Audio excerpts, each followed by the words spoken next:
Hello and welcome to tonight's Get in Tune. I have a really fun show tonight. Just so you know, as I advertised last week, I was supposed to have Dave Alvarez on. However, he had some scheduling issues, and he'll be back later this month. He's definitely coming in. But I got two really great guys. One I've known for a bit. The other I know a little bit. I'd like to get to know both of them better, though. So we got Wayward Raven Media here. So let's bring them on with Mark and Alex, and they can introduce their full names. How you guys doing tonight? Very good, very good. Thank you. So you are Mark. Can you? Yeah. So I'm Mark C. Frankel, and I would also butcher Alex's name, so I'm not going to attempt it. Which is why I have them introducing themselves. I mean, to be fair, it's long and complicated, and it took me a while to learn it too. So. It's Alex Sapountzis. Sapountzis. Sapountzis, yeah. Okay. That'll probably be the only time I'll get it right. Yeah. It's the TZ that screws people up. So you guys both are writers and artists, correct?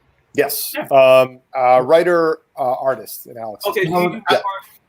Aspirations of writing, but yeah, I'm the illustrator. So. Okay, you're the illustrator. Yeah. And you guys have been together how long as partners?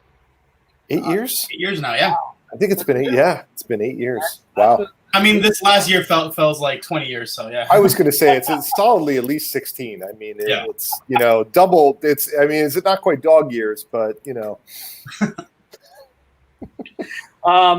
So, just for anybody watching, if you have questions during the whole interview here at any time, please feel free to ask. I don't know if you guys see the comments, but Sebastian Bonet just said, "And awesome dudes." If you guys did not watch this past Sunday, Saturday and Sunday, he had Imbion Con. Were you guys part of Imbion? Yes. Yeah. And what did you? Because I missed it. I'm sorry. I didn't miss the whole con. I was on a panel myself. But what did you guys do for Imbion? I did breaking into comics, so Alex and I both did part of that, and really talking about our experience with indie comics and really how we got involved, and dishing a little bit of advice out, that sort of stuff. Yeah, and I was also on the Dungeons and Dragons panel as well, and I had a live drawing session, live pre-recorded drawing session. I was so upset I missed the D&D. I love D&D. So much I actually keep my D20 next to me. It's always with me. In my TSR bag. Yeah. I got my bags behind me, like right here. Nice. So I'm always ready to go. Mm-hmm. And, but you can watch the stuff already on ImbionCon.com. I was on the Talking Art, so I got to talk a little bit about the business of art and how I got into it and stuff like that. So Imbion was a great show this weekend.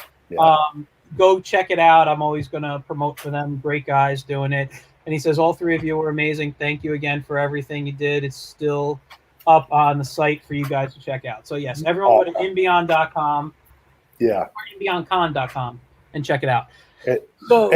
And if you don't mind, a plug for Sebastian. I mean, he's a fantastic host. They're great folks through and through, every one of those guys. So don't just do it to see us. I mean, see all the fantastic talent. Yeah, we love Sebastian, Hutch, Tony from across the hall, and Law. Great guys. Yeah. Great guys. I had Sebastian on a couple of weeks ago to promote it. I definitely want to have him back on. Just there's so much we didn't even cover. Yeah. That we could have covered. So. I'd love to hear the back end of everything too, like all the I'm sure there's stories about putting all that stuff together and how it yeah. So let's get into this together here. Whoever wants to go first, I'm not going to pick right now. Why don't you tell us a little bit about your background? Like, what was it? How did you get into comics? Was it a childhood thing? Was it something you discovered later on in life? And if it was a childhood thing, what were the comics that really inspired you to want to create? So, Mark, go right ahead. Awesome. Okay. Well, I will definitely say, like I think most kids, I was into comics, and that's a love that kind of continued in and out of my life, certainly through college and afterwards and whatnot. But what really got me into creating comics, it was kind of a circuitous path, if you will. Another partner of ours, Joshua Jones, Joshua L.A. Jones. L.A. Jones. L.A. Jones. He and I actually started out writing stage plays. He's a writer. I'm a writer. I wrote a lot of short stories. I have an English minor, that sort of thing. And he and I kind of had some interesting ideas for stage plays. And so we started writing in that format. And it was very, very clearly the wrong format. And I don't say that just because we got rejected a lot, but I also say that because, it just, we weren't really able to do a lot of the things that we wanted to do, particularly because we're very much into mythology. We're very much into, just some really graphic and when I say graphic, I mean picturesque sort of stories, right? And so we found that the best medium to really do that in was comics, and just the things that you can do visually there, frankly, surpass probably anything, maybe right up and into including, movies and TV and things like that, in my opinion. So, yeah. So that's kind of what led us there. So we started actually, Horseman was the first thing that we really got into. Had a couple stops and starts there, finding the right artist, trying to get folks that could, do the right colors and the right lines. And that was an interesting learning moment. And it's kind of, we have since we have actually since finished the trade on that. We've had a number of fantastic artists working on it, but it was probably the first thing we did. And about the same time, and actually this is a good moment for Alex to kind of come in and talk a little bit.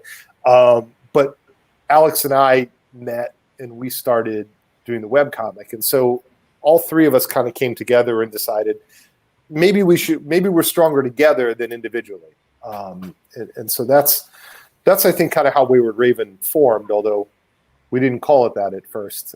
Much like Alex's name, we actually started under Aegis Publishing, and no one can spell or pronounce Aegis. So even me, the Greek in the crew. Yeah. So I'll let Alex kind of take it from there. But that's a little bit of how we kind of got started. Cool. Yeah. So I guess most artists, I was drawing ever since I can hold a pencil or pen or something like that. I remember as a kid, my classmates and I back in elementary school, we would just kind of doodle together. We'd make up our own comics. We had our own cast of characters because back in the day, we actually were fortunate enough to have a local comic book shop that had the Marvel trading cards and whatever comics. Being a kid from Queens, I was in love with Spider-Man. He was always my favorite. So a lot of what I would do is I would get an issue of a comic and just try to draw the cover. A couple times I would trace it, ruining the value. But it's what got me interested in the whole visual storytelling, that and video games. I even remember as a kid we would draw Sonic the Hedgehog in a fighting game or something like that, just when we were bored in class. And that's something I always had in the back of my mind, but I never pursued it professionally because, for long story short, the whole being a child of immigrant parents, they're always no, you need to do something this art stuff is a fun hobby, but do something that'll make you money. And you're still not a lawyer. I know, right? Apparently, I'm not a good liar. You couldn't have been a doctor, Alex. And I'm squeamish. But yeah, no. So my day job, I got into technology, but I would always try to maintain my artistic skills. And it wasn't until the first New York Comic Con that I went to, I think it was the second one they had in New York, that I just kind of realized, wait a second.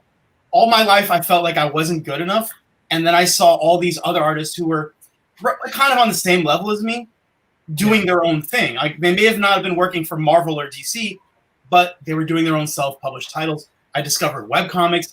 I even tried my hand at webcomics, which didn't really work out for me. But fast forward a few years, I'm actually going on a job interview, and I'm in the same building as DC Comics. I wasn't working for DC, but it was a company that shared office space with them. And then I walk into an office, and there's all this DC paraphernalia on the walls, and that's where I met Mark, and he had actually interviewed me for my day job. We started talking comics throughout the entire interview, and then during our lunch break after I got the job, we started talking comics. We started coming up with all these silly ideas that are parodies of superhero stuff, and that's where Damn Heroes was born. Okay. And then Mark discovers I'm an artist, and I learn him, and he's a writer, and then I meet Josh, and that's where we kind of coalesce into what became Wayward Raven. I still remember the first New York Comic Con that we went to together. I think you guys had the tickets. I just happened to have a ticket, and you're like, wait, let's just sit at the table together, And I think at that time we had a floppy of Ascendant, a floppy of Horseman. Yep. And only the first 10 Damn Heroes strips, yeah. Fast forward, Horseman is a complete trade. Ascendant is almost there. Yep. We have another trade that just came out of nowhere. A bunch of one-shots, kids' books, and Damn Heroes in almost volume 4 now. So let me ask you about Damn Heroes, because that sounds like it was the first project you guys really worked on together. Mm-hmm. Is that something you're still doing? Yeah. Or so I know it's a web comic, correct? Mm-hmm. All right. And how often do you post your Damn Heroes? Every Wednesday. Yep. Every Wednesday. And is it on your website? Mm-hmm. Or it's on the Damn Hero. It's damnheroes.com. Damn Heroes. But you can get there from Wayward Raven. Yeah, it's right there in the middle of the page. There's the latest strip is usually there on the bottom. Mm-hmm. Okay. I'm actually looking at your website right now, and it looks like it's taken care of and updated quite regularly, which is very nice. I love seeing that on websites. So I can see Damn Heroes. What is this one here? It says sale, and you said it's volume 4 already. How many? No, we're volume 3. We're working on volume 4. Oh, yeah. You're working on volume. How many strips per book would you say? I think 100 or so. Probably about that. I would say the books are similar in size to the old Garfield books you used to get. Mm-hmm. Yeah. We usually do it every 2 years because it's a weekly strip. We'll just compile it, and then that's the new book. And can you tell me how Damn Heroes came to be? I know you said you guys parodied it. It was something you worked on together first, but what inspired it? And give us a little pitch about it so we can get people coming to to your script. So I'll give you the pitch, then I'll let Alex explain how we kind of got there. So essentially, a young man goes 5 miles an hour over the speed limit through Hero City, ends up with 5 years community service. The whole city is overly righteous, overly zealous superheroes. His landlord's a supervillain, and so it's our opportunity to really poke fun at pop culture and superhero memes and heck, just me being frustrated about being on the train some days, whatever it is. But yeah. So Alex, tell us how it came to be. I think a lot of it was just us just bantering during lunch over this superhero, if he's so fast, what if he trips going at Mach 5, or what about having a world where it's all superheroes? What is the average person's life there? And it's stuff like that. I think a lot of it just also came from stuff we were reading at the time or shows we were watching. Some of it is lost to history, but what really developed the idea was the idea of what if you lived in a city where every superhero is real, but they were really uptight, overly righteous, and they followed the letter of the law. And I think that is what came of the guy goes 5 miles over the speed limit. Mm-hmm. We came up with the idea of him a judge, and a lot of the bits we have are just plays on words. One character called Miss Cheetah because she cheats at board games, or that's an old deep cut. Or the judge who sentences him is Judge Judy Dreadful, So, and then all of a sudden we have a mutant teddy bear called Ethan just for reasons. Because why not? Yeah, exactly. So let me ask. I know some of your stuff is not kid friendly all the time. Is Damn Heroes a kid friendly story? Yes. Or, okay. Yeah. So Yeah. I would say at worst, at the absolute worst, PG. Yeah. Okay. All right. Yeah. Oh, that's yeah, a lot of it is based on like the old like Looney Tunes, and maybe not the Disney, more of the Warner Brothers side, because that stuff had a bit of an edge to it. Yeah. And we try to make jokes that like not just kids would find funny, but their parents might enjoy too. Yeah. So to get parents and kids to read together. And how many years have Damn Heroes been going on for? I think the whole 8. Yeah. Oh, wow, that's really good. I'm sorry, Mark. It looks like you were going to say something when I started talking. Oh, I was actually going to say what you're going to find in it if you read through it. I mean, I think we have a lot of comic strip influences too. So I know personally, both of us, Garfield is one. So you'll see kind of some of that sort of stuff. But even deeper than that, I mean, I don't know about you guys, but one of my favorite strips was Calvin and Hobbes, and so. You kind of get some of that dry humor in there too, and that's a lot of my type of humor. So you'll see some of that sort of stuff too. It's very, very much my humor too. I actually, speaking of Calvin Hobbes, not only behind me do I have the complete collection, but above me I got a print of the final strip hanging above my studio. Ah, man! So it's one of those like inspirational pieces for me. I look up at quite often. That's great. Yeah, it's a great strip, and I've always said, and I know I've talked to Alex about this, is that I've always felt I was more of a strip guy than a book guy. I'd rather read Calvin and Hobbes than Superman. Not that I don't enjoy Superman, sure, but I just have more fun with the strips. So by the way, everyone, this sounds like a fantastic, and I'm not gonna lie, I have read some of it. I haven't read the whole thing, but I have read some of it. And it is a great strip. So you guys go on to either Wayward, waywardraven.com where you can connect to it, or go to damnheroes.com where you can read the strips. And you can read all the past strips? Yep. You can start it. You can start right at the beginning and just go right on through. Yeah. That's awesome. That's awesome. Yeah, as long as WordPress works, you'll get there. It's interesting, actually, and just a quick note I will say for Alex, it's interesting to watch Alex's art style evolve because you can see he was kind of getting back into things and really and then if you look at some of the newer art, it's very, very sleek. You can see that he's kind of defined the characters very well already, and I think it's a neat journey. And from a technical standpoint too, I first started the strip hand drawn on Bristol card stock, scanned it in, and then digitally colored. Moving to doing it digital on an iPad Pro, to now it's like 100% vector, just for like that speediness and consistency. If you don't mind me asking, what software are you using to create this? So currently, I'm using Affinity Designer. Okay. Yeah, it's a much more affordable. And then Adobe. Than Adobe's. Or the iPad in general. I mean, well, the best part is I have it both on my iPad and my Mac. So the best part is I can, like before when I was using Procreate, I would have to move it into like Clip Studio or Photoshop and do a lot of work to it.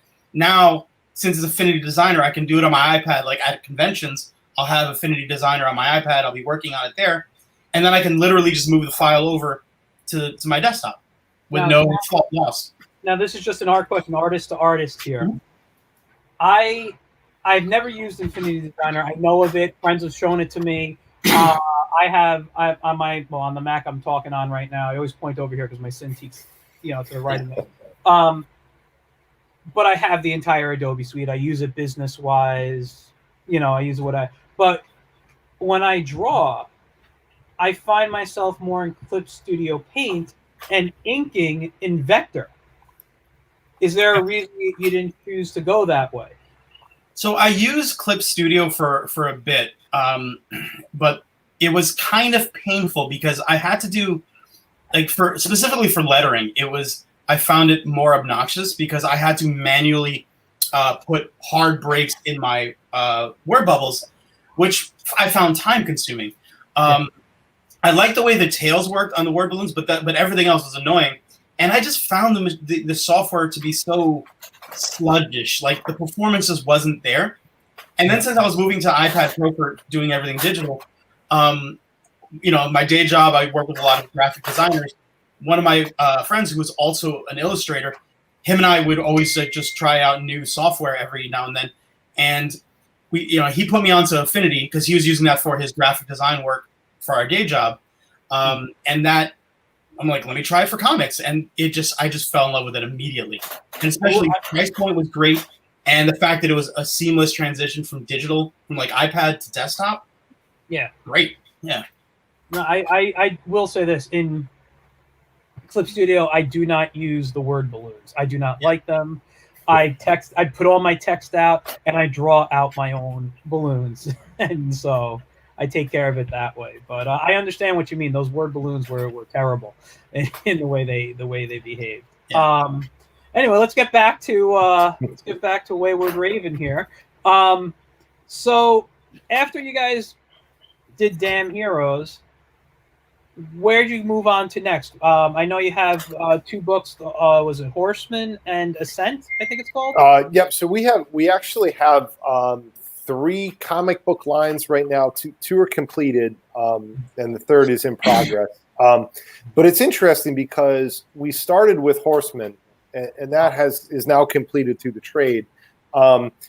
As I was working on Ascendant, Josh and I also started working on Signed, and we learned a really valuable lesson.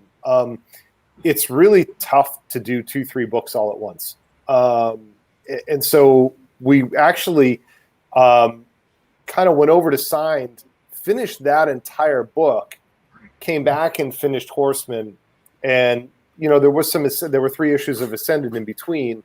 Yeah. But now we're actually working on issue 4 of the Ascendant, and so we're probably more focused on most focused on maybe finishing that. But even in between, we've had some one-shots too. So, and even a couple kids' books. So, but it is interesting. I think we have so many ideas and so many things we want to do, but the valuable lesson I did learn is concentrate on one comic book line at a time. Yeah.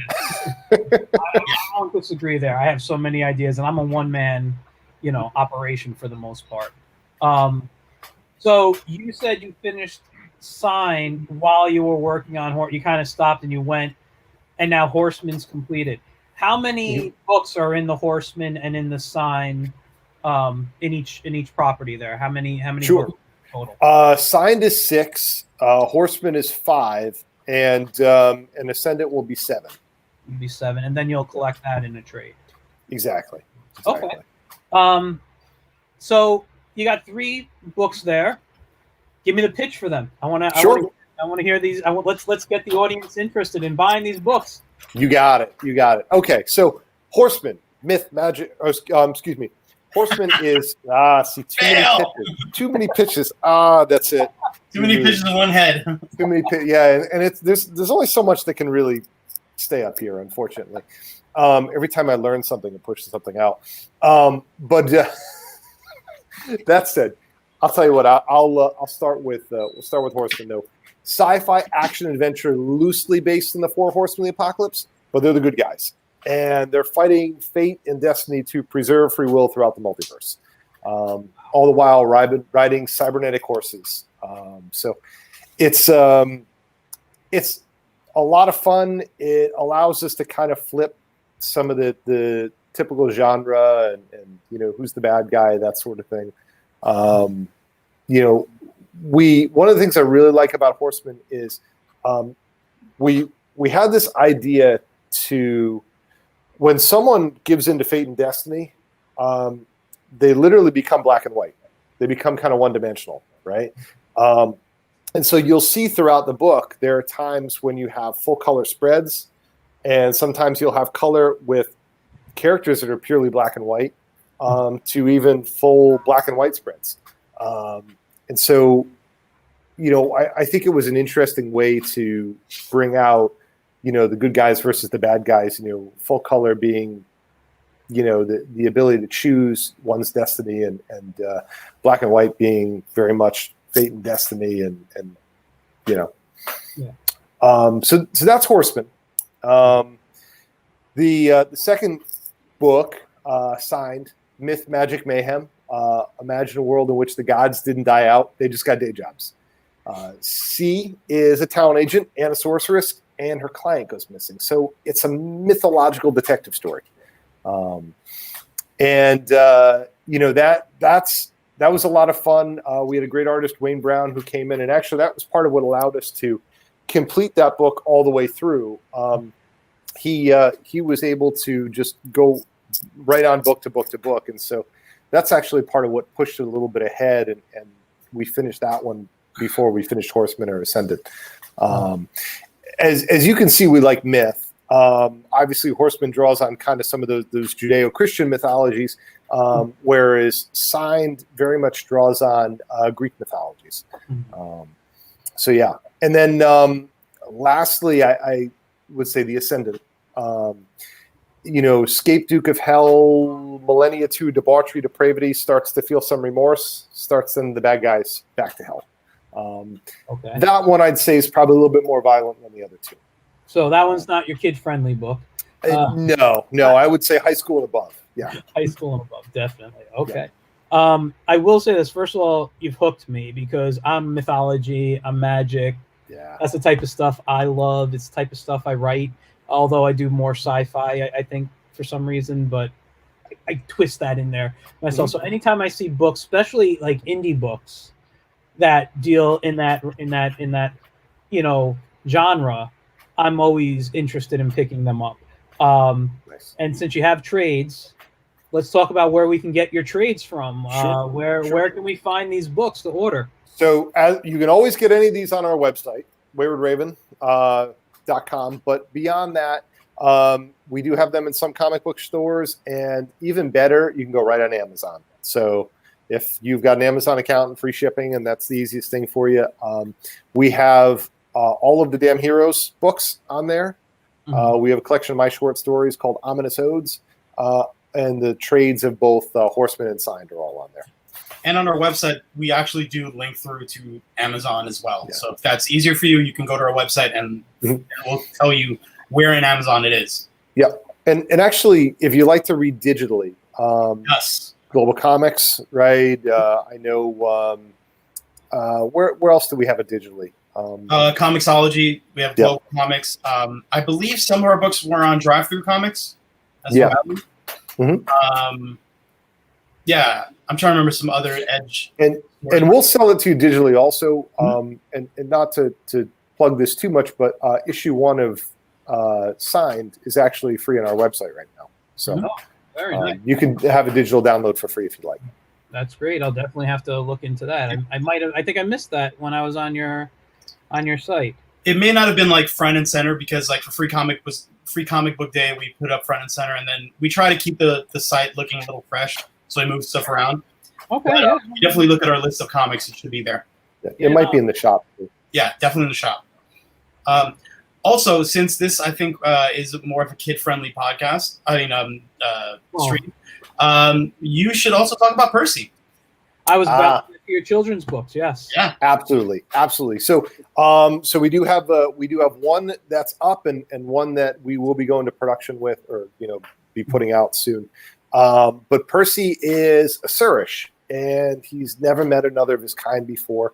So he goes looking for more like him. A Surish, if you're not familiar, and I won't be surprised if you're not, was an actual character on the Ishtar Gates in ancient Babylon. And no one really knows what it is. It's kind of a little bit of a chimera. So we got a chance to kind of play around with it a little bit. We had a wonderful young lady, a Brooklyn artist, come in and do the whole thing in watercolors. I mean, it's absolutely gorgeous what she did with it. Yeah. She even made my writing look good. So, So let me, Alex, which books do you work on besides Damn Heroes, or do you do anything, or do you do your own thing outside of this? So yeah, go ahead. I do a lot of the production stuff behind the scenes as well. So I'm the one who takes a lot of the books, puts them together. I do some of the visual treatments on like the verso pages, and I'm kind of like the creative director, I guess, as well. Yeah. And there's also, like when I mentioned earlier, aspiring writer. there's some projects that I've been working on. I don't want to go too much detail because they're not ready for prime time, but there's been some stuff I've been working on that I'm waiting to get out there. Like at the start of the pandemic, the three of us decided to start writing a new series together. And without going into detail, it's very autobiographical of the convention experience and with the hints of mythology. So you're gonna see some things that strike a little close to home. So every artist and writer and cosplayer is going to be buying your book, or they're going to be picketing our booth. Yeah, we're going to get fined. Yeah. I do have one. There's like a little thing I did on Webtoons as well called Adventures in Unemployment. It's another autobiographical thing when I lost my job a few years back, and it rings a little true. There's also some stuff I've been working on with Ari Alexander for Tweet Civil. I don't have the link in front of me, but I could definitely provide it, or just follow me on social media. I'll link to it somewhere. Yeah, and there's stuff under the table that I'm working on. You did the cover for Infusion also. Yes, the cover for Infusion. One of our one pass. So, yeah, and the logo for Cycle. Yep, that is true. I am the Swiss Army knife of Wayward Raven. That's fantastic. Give me 1 second. I gotta. Sorry. So let me just look at your site again. I had a question. Before I get to the question from your site, we haven't really talked about Ascendant yet. I know you gave us the pitch. I'd like to talk more about it. But since you brought up the idea, the autobiographical story behind cons and stuff. Since cons have disappeared, and they're probably not coming back hopefully they come back in 2021. I personally think we won't see anything really big until 2022 with cons again. How are you guys approaching, your sales? Sure. Through virtual markets? Now we just talked about where they are, but how are you handling your marketing and advertising to keep up, and also interact with your fans? Sure. Well, always social media. So you'll definitely see us all over Instagram, Facebook, that sort of thing. We mentioned some of the digital platforms, and we're working certainly a lot with Global Comics and whatnot. But I would say the thing that we're going to be doing, and I don't think I'm letting the cat out of the bag talking about this, but Ascendant 4, we're going to be doing a Kickstarter on. So that's going to be October timeframe. And really it's about getting that issue into people's hands, that sort of thing. So we've been starting this. You might slowly see us talk a little bit about it on social media, put out some images. We've got a gentleman by the name of George Quadros, who's just an unbelievable artist. And I'm trying to think, we probably have a couple of his black and white images out there on Instagram. We've got Hugo Daniel coloring it. He's done the last issue of the Ascendant. So he's starting work on that. And now that I think about it, George did a fantastic cover on that as well. So we'll start seeing some of that. And then Taylor Esposito will actually be doing the letter, or actually has already pretty much done the letters for it. So artist working men in comics. Yeah. In fact, the little plug for Taylor too. He's fantastic. Yeah. I mean, if you don't follow him, you should. Yeah, absolute consummate pro. If you want to get in the letters, he's someone you should be looking up to. I think it's just at Taylor Esposito, but it's Taylor. I think it's Taylor Espo or Ghost Glyph Studios. You know what? Do me a favor. When you get a chance, find out, send it to me. I'll be happy to post and share his information. Always happy to share other artists, get artists promoted out there. Now, I still want to get to the Ascendant, but you're mentioning all these names of people. Are you the type of company that's taking submissions, or are you going out and looking for these artists? We probably look for artists more and do work for hire. And actually, but that is a good point, and I feel bad for having not mentioned this also, but we are working with James Emmett on his book, So he's done 2 issues of the committee with us. It's really we're doing the editorial work on it for him and putting it out and whatnot. But he's written it. He's done the illustration, and also just a really wonderful guy, really great guy to work with. So I think if we find a project we really like, we'll help bring it to market. But as indie producers, the dollars are few and far between sometimes, and so we don't. Cash isn't. yeah. Marvel, DC, Valiant, we're not. I understand. Yeah. I was just asking because you're naming all these names. I was curious how you got. Well, all this time in the industry, you meet folks, you talk to folks. I mean, Taylor, we met at a con. Some of these other folks we put out ads for. Other ones, George was an agency referral from one of our buddies, Jeff Ryder. So just kind of networking is building up those contacts a lot of times, and sometimes we've had people even stop by and drop off portfolios, and I'm always thrilled to get portfolios at cons. Absolutely. We try to be friendly and approachable. So even if you don't like our work, we'd love if you just come by our table and talk to us. Tell us why you don't like it. We try to be friendly. All of this, I know it's daunting, but we're very cute and kind.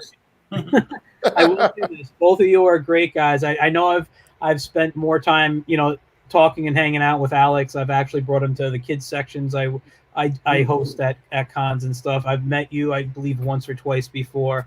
But you both are great guys. So don't. Thank you. Appreciate that, guys. Excuse me. Stop by their stuff, look at their work, buy it, talk to them. They are fantastic. And since we're not doing shows right now, connect with them on social media, reach out to them, like their posts, show some love to what they're doing, because you start as 3 friends technically, right? It was 3 guys get together and say, hey, let's make a comic, and it goes from 1 to you got what now, like 4 main books, and you're publishing someone else's work now. They say so you're building into a publishing company for the most part, really, and you have children's books now. So you have 2 children's books or 1 completed. We have 1 completed one, and then we have another one that we will be putting out. Anything you can share about that one? Sure. I don't have really a pitch together for it, but what I will tell you is, whereas I think Percy's a little bit more of a boy book, Faye is a little bit more of a girl book. So not to say that kids of all ages or gender can't read one or the other and enjoy it, but when we talk about lead characters, the lead character in Percy is male, and the lead character in Faye is female. So, are you the writer of it, or? Yes, absolutely. So basically, everything, for the most part, everything that comes out of Wayward Raven is from your mind, from the most part. A lot of it is. A lot of it is working in tangent with Josh too. Actually, I just finished editing a short story that Josh created called Render. And it's a really awesome sci-fi. It's probably about 80 pages, so it's a novella. I gave him my notes. I turned my notes in to him this week, and I think once he goes through that, we're going to be publishing that on the site. So we'll probably have it up for a couple bucks as a digital download. But yeah, so you'll have that. Josh is probably a little bit more prose than comics sometimes. And then I really have to give credit to Alex, because he and I work very closely on Damn Heroes. And so, sometimes the initial ideas are coming out of my brain, or sometimes they're coming from his, and we kind of go back and forth, and we'll walk through and discuss things. And, Alex will tell you, I think I give a fair amount of detail, but then we try to go back and forth and play off of that detail. And I certainly want his ideas and his interpretation, the way he sees things. And, he'll put fun stuff in the background that I wouldn't even think about, or, I love putting things. A lot of times, especially in the really early stuff, if you keep an eye open, I have like an outside shot of of a house, and I have MODOK as like a lawn gnome, stuff like that. But what Mark was saying is true. Like, our process, has evolved over time, because originally was Mark. We would spitball ideas, and then Mark would write it down, and I would draw it. And a lot of times it would be like me giving feedback, not just in terms of how it should look, but even like story structure. A lot of times I'm kind of nudging him and forcing him to tighten up his punchlines. And then a lot of times I'll have an idea, and then Mark will help me define it and boil it down to like something that's really appropriate. And a lot of times, like with one shots especially, I tend to come up with some. We'll be like texting each other during our day jobs. It's like, hey, I just had this stupid idea. How would this work? And then we just like by the end of the night we'd be able to turn around the script. And I can make it stupider. Yeah, exactly. Our goal is to have the other person just stop what they're doing and laugh. And if we get that, it's a good to go. We also have a lot of ideas we just kind of spitball around. They haven't evolved into anything yet, but they're still in the back of our minds. So we are keeping busy, especially now that we're pretty much at home all day. Staring at a screen all day? Yeah. Are you both still working virtually for now? Yep. Yeah. Mm-hmm. Yeah. I mean, my day job, we're pretty much 100% virtual now. In fact, people are, moving further away from New York. And so, yeah, they're all like that. It doesn't look like we're coming to an office anytime soon. And I'm fortunate I finished my move right before this started, so I'm hunkered down. That's great. Yeah. I just want to say a little sidetrack for both of you. You're both in IT right now, or No. I've actually in HR and recruiting and okay. So yeah. I'm still a code monkey. And your jobs, though, I mean, realistically now, a lot of companies I think are realizing that they don't need all that office space. Is that what it is with your company? Like they're thinking possibly permanent virtual work, or my company is still exploring some options because while we're writing code, so we don't need servers and physical stuff. The thought is maybe like for clients to visit or for people who have to have an office space. Mm-hmm. But right now, everything's kind of up in the air. They're pushing more and more towards remote.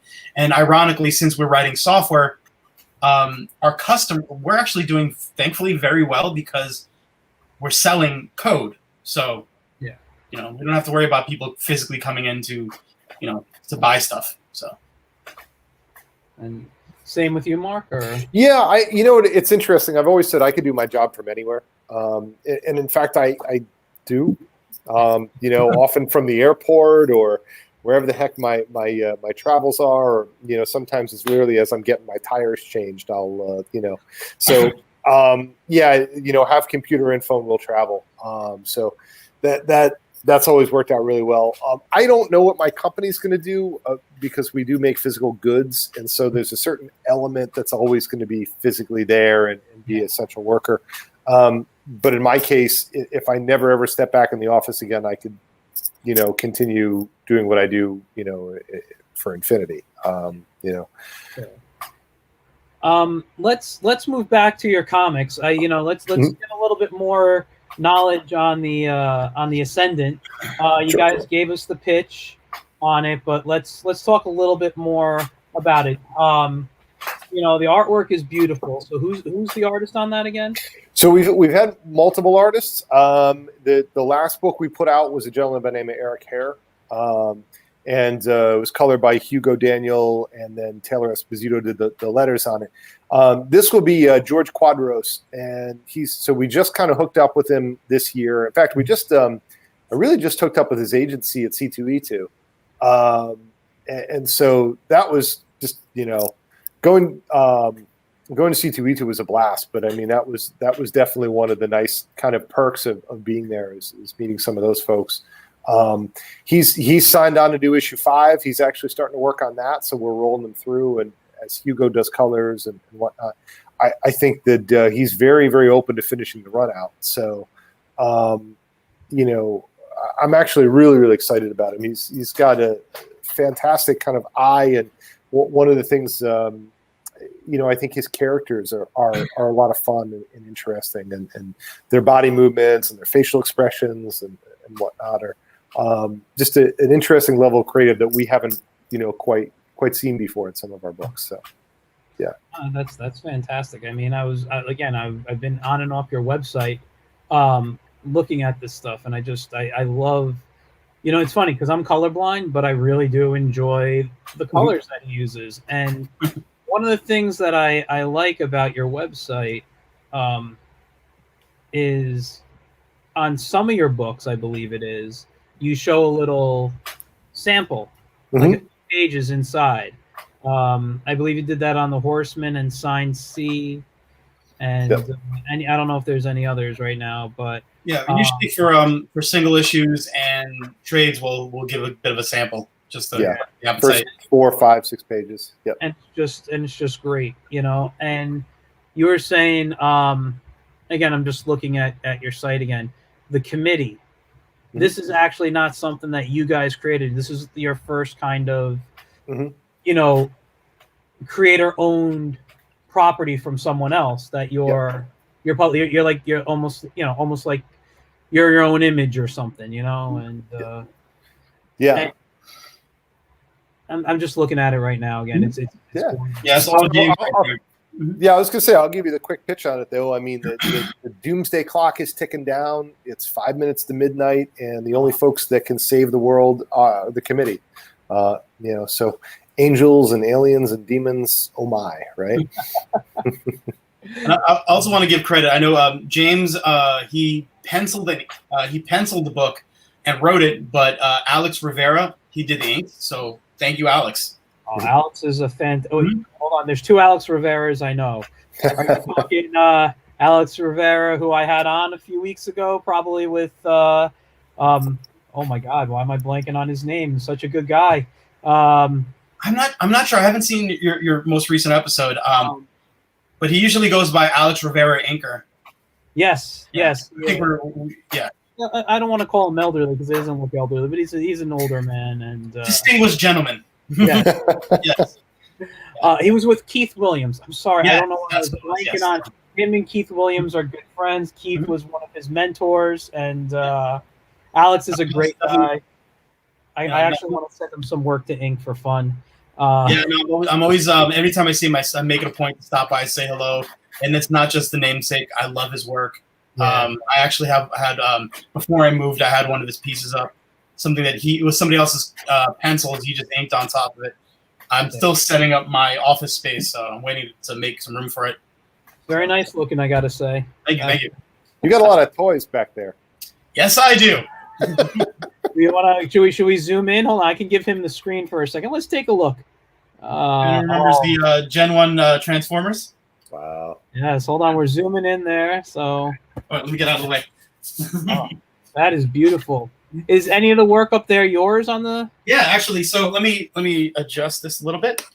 Yeah. So here, this is Admiral Uhura, because I'm a big Star Trek fan. This is my Boondocks Black Panther mashup, which we miss Chadwick Boseman. This is my baby Mandalorian that got me Yoda Fett. I also have some hand-drawn stuff. Zatanna. Nice. And Bruce Lee. Very nice. And this is it's a photograph, one of my favorite movie posters from Guardians of the Galaxy movie. Okay. I'm blanking on the name of the artist, but I picked this up. It's me and my wife as Frankenstein monsters. I got from New York Comic Con, very talented artist whose name is escaping me. And I see if I can find his signature. This is actually show off more of my stuff. I know the show didn't do too well, but I did love the idea of having a Defenders TV show, so I decided to draw this. I agree. Yeah. It's nice. And by the way, Joe Ryan, one of our regulars, says awesome Gen 1 sound wave. There's a funny story from that. Well, one of our early shows, I forget exactly where, somebody actually traded me that for a sketch of Mega Man. Oh, wow. Yeah, that was great. That was awesome. So, but yeah, great looking studio. I love when you can have things all around you. I mean, My thing here is anywhere I look, I can't even put anything up anymore. I have no more space. So, I'm kind of in this situation right now. I have like, I haven't even unboxed it, but I have like picture frames. I got a whole corner of things that are framed that are never going to see my wall. Anyway, let's head back to the comics here. So let me go back on your site real quick here. So I was looking at, where was it? So I saw the Horseman, and by the way, who's the artist on the Horseman again? Who did the cover here? It depends. We had a couple different folks do a couple different covers. Oh my God! It's the one of it's a bearded guy holding a sword on the horse. That's the Redux. Is that Pedro? Yes. Yes, Pedro. Can I say I love how he draws horses? Horses to me are one of the most difficult things I've ever had to draw in my life, which is one of the reasons I don't do I do more cartoony stuff because I can fudge a little bit and still look. It's like who was it? Sergio Aragonés said something once in an interview. It doesn't have to be a perfect hand, but if it looks like a hand, it reads as a hand. Something like that. He said to that. So it's the same thing. Like if I can make it look like a horse, but it doesn't look exactly like a horse, if it reads it, then so be it. But yeah, I'm always fascinated by poses like that. It's a great piece here. And I love the angle, which kind of looks up a little bit, and you kind of get that sort of powerful feeling, and yeah, it's got that very Zorro feel, or even like a He-Man type of power feel, like that. It's fantastic. I mean, these guys are. We also have 2 covers when it was single issues from Matthew Fletcher, and I love those covers. The work that he did. Yeah. I'll have to look those up on your site, because you guys have put together a fantastic team. I know you guys are really a business of 3 people, but all these people you're gathering is just showing. I don't know.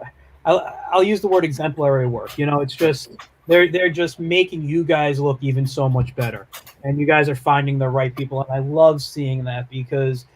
Like I said, I've really only read a little bit of Damn Heroes, but everything I'm seeing just visually, the little synopsis I get of the 4 or 5 page samplers, it's just like this is really good. This is quality material coming out, and should really be in the hands of more people, which is one of the reasons I bring people like you on. I want to see indie creators succeed, and I want to see, and anything I see that I want to promote, I got to have you guys on, and I've been meaning to reach out to you guys for a while, so I was very happy you can do tonight. Let's see. Joe Ryan says, so true, Michael Gracia. We had an entire class at he's a graduate of the Kubert School, Kubert about horse anatomy. Yeah, that's Taylor's actually teaching lettering at the Kubert School, I believe. Who is? Taylor Esposito. Yeah. By the way, for you guys watching, I put Taylor's social media inside the chat, inside the comments here. Nice. Now we're going to wrap it up in about 5 minutes or so. I usually do this for about an hour. Are there any questions from the audience? I'll take a moment. I still have 1 or 2 questions for you guys. But if anybody has any questions about their books, their company, personal questions, I want not too personal, but personal questions about their work. It all began when. But yeah, so since we're coming to the end, what's coming up for you guys? I know you mentioned you have a children's book coming out. You're working on the Ascendant, but what's your path for, if you want to call it the next year of work? Is it just really focusing on a children's book at Ascendant? Do you have other projects lined up, ready to go that you can't talk about? What's the deal? Definitely Ascendant. So that's probably consuming a lot of my focus. I would say children's book. maybe even delving into other ideas for other children's books, other series. That's probably another thing we're going to look to do is either, first of all, the series that we were talking about that the three of us are all working on, to be determined, to be titled. But that certainly, I don't know if that's going to come along quite in that same amount of time. But we get into a lot of one shots, and so we enjoy completed stories. And if I didn't convey that earlier, we like beginning, middle, end. Dead is dead, done is done. We're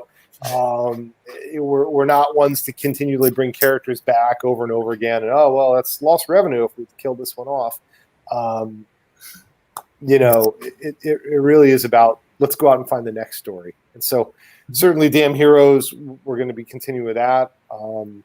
But there's always another story. There's always another idea. Let me ask you one more question, and this, I don't want to say it as like an educational tip for people, but when you're a wealth of ideas, whether it's coming from you, Alex, I think you said your other partner was Josh, Yep. Yeah. Or it comes from all three of you just talking. How do you guys pick what to focus on and when to focus on it? I find that whatever keeps me up at night is what gets the most attention. There have been times where I've had a story in my mind, and maybe it never gets published. I write it down, and then I look at it and just see if I still like it. What I've also done a couple of times is I'll write it down and share it with Mark and Josh or some other friends of mine, especially if it's like a one shot or like just an idea, just to see if it has legs, Okay. The thing about writing is, and I know this is true of art as well, but it's hard and it needs to be done constantly. And so you need to find that time to continue to work on something, to continue to chip away at it. I'd say it's a lot like making a sculpture in the sense that, you don't just sit down and have a sculpture. So you're constantly chipping at it. You're constantly sanding it, revising it. Sometimes you break it and have to start over.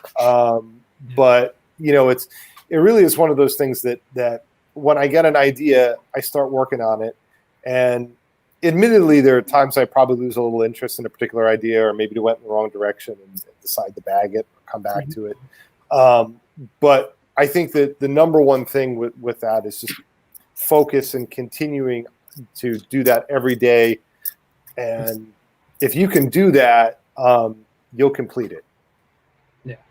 No, that's really good advice. I mean, I like I said, I wasn't really looking for to be an educational piece, but it's just something when you're working with a company and there's a limited amount of people, it's how do you know what you're doing? And I think that's a great, Well, and I will say part of it, like that the webcomic we do, Damn Heroes, is weekly. So, we have to be on that. We have to be ahead of the game. Alex, to his credit, I mean, I do the vast majority of the writing, but to his credit, he's the one who really brings that thing to life. And so, never missed a single week. Yeah. So he's really, in a lot of cases, I'd say he's the one who's got the focus and is keeping that thing on task. That's great. Alex, let's go to Damn Heroes just real quick. Then we're gonna wrap up. Number one, how far in advance do you draw the script? So he's drawing it now. Yeah, right. There are moments, I'll admit, where I've been up. Like if it goes up Wednesday, it's gone up there at 6 a.m. sometimes. And then there's times when I know I'm gonna have stuff coming up that I'll try to get a couple weeks ahead. Now I've managed to build up a bit of a week's buffer.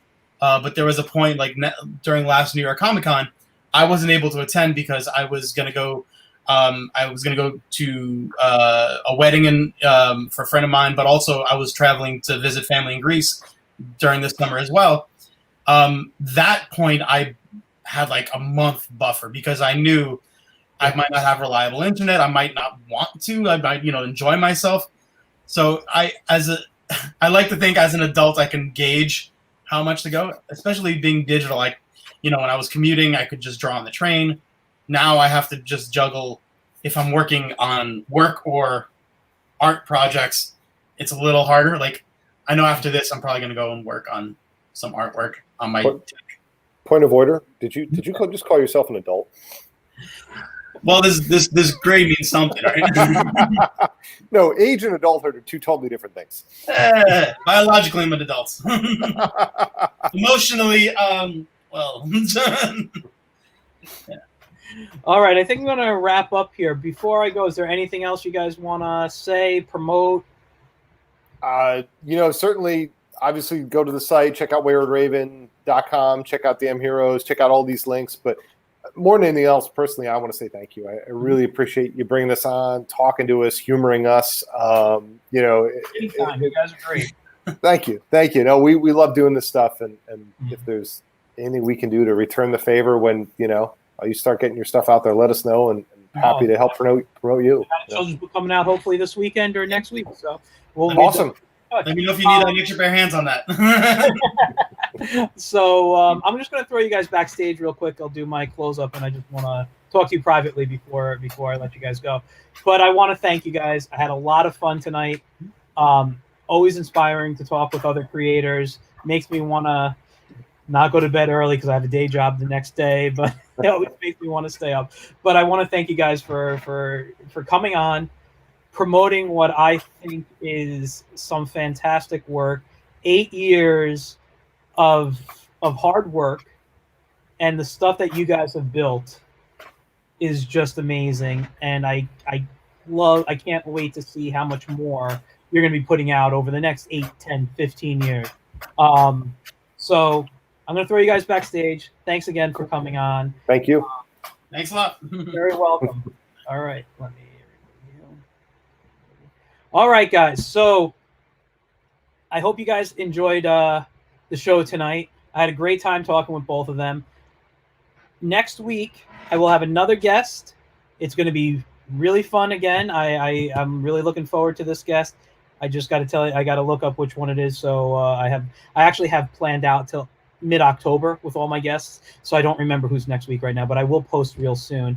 But I want to remind you guys, Thursday on Incredicon HV here on Facebook, the Incredit Chat is going to be with Archie Comics and Die Kitty Die artist and co-creator of Die Kitty Die, Dan Parent, who is just a fantastic guy. You guys will really love that. So thanks again.